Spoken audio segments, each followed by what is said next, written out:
Cleaning or changing your Rangehood filters is essential to make sure your Rangehood functions as it should.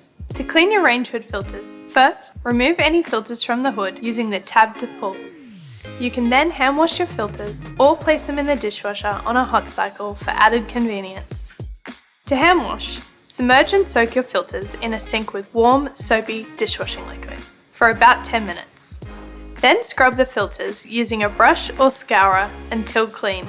Before refitting your filters, make sure they are completely dry. Place the filters back into the hood sockets. To replace your Rangehood filters, simply remove and discard the old filters, exchanging with the new ones. You can also purchase our Universal Unilux range of filters at uniluxaccessories.com. A handy tip to clean the outer of your Rangehood: simply wipe the Rangehood body with a sponge or soft cloth soaked in warm soapy water, then dry with a soft cloth. For stainless steel models, apply a stainless steel protector. Remember, your Rangehood is there to soak up the grease and smells from cooking. It keeps your air clean by removing airborne grease. It helps remove excess heat, steam and smoke while cooking and provides better kitchen lighting. Cook and live in comfort with clean Rangehood filters.